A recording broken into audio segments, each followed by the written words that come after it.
આવકવેરા વિભાગે કોંગ્રેસને પડતા પર પાટું માર્યું છે અને 1700 કરોડ રૂપિયાની નોટિસ પાઠવી છે।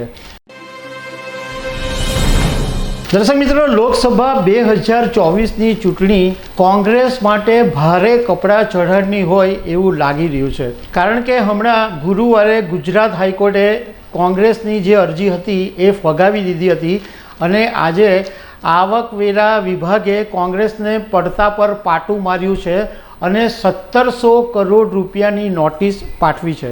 તો આના વિશે હું તમારી સાથે વાત કરીશ। મારું નામ રાજેશ શાહ છે અને તમે જોઈ રહ્યા છો ખબરછે.com।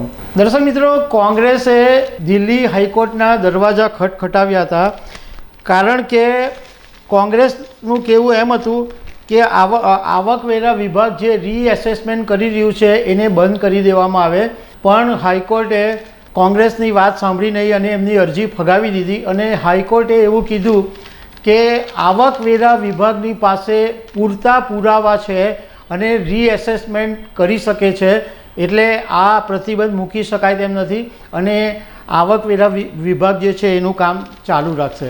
હવે આવકવેરા વિભાગે આજે કોંગ્રેસને 1700 કરોડ રૂપિયાની નોટિસ આપી છે।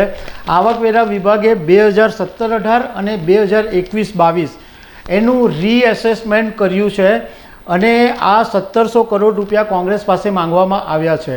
જાણકારોનું કહેવું એમ છે કે આ આંકડો હજુ પણ વધી શકે છે, કારણ કે આવકવેરા વિભાગે 2021-22થી માંડીને 2024-25 સુધીનું હજુ રીએસેસમેન્ટ કરી રહ્યું છે, તો એની અંદર વધારે આંકડો આવી શકે છે। 2018-19 માટે આવકવેરા વિભાગે 100 કરોડ રૂપિયાની ટેક્સની માંગણી કરી હતી અને તે વખતે કોંગ્રેસની ઇન્કમ 199 કરોડ રૂપિયા હતી, પરંતુ ઇન્કમ ટેક્સ વિભાગે ફરીથી રીએસેસમેન્ટ હાથ ધર્યું અને 2017, 2018 અને 2021-22માં 1700 રૂપિયા આવકવેરા પેટે લેવાના કાઢ્યા છે। હવે કોંગ્રેસ માટે આ બહુ જ મોટો ઝટકો છે, કારણ કે હમણાં થોડાક દિવસ પહેલાં જ જ્યારે સોનિયા ગાંધી પોતે અને રાહુલ ગાંધી સાથે અનેક નેતાઓએ પ્રેસ કોન્ફરન્સમાં કહ્યું હતું કે અમારા બેંક ખાતા જપ્ત કરી દેવામાં આવ્યા છે, એને કારણે અમારે ચૂંટણીમાં ખર્ચવાના પૈસા પણ નથી। રાહુલ ગાંધીએ તો ત્યાં સુધી એમ કીધું હતું કે અમારે રેલવેમાં પ્રવાસ કરવો હોય તો પણ અમારી પાસે પૈસા નથી, અમે 2 રૂપિયા ખર્ચવા માટે પણ અમે મુશ્કેલીનો સામનો કરી રહ્યા છે। તો દર્શક મિત્રો, આ મોટો ઝટકો છે કોંગ્રેસ માટે।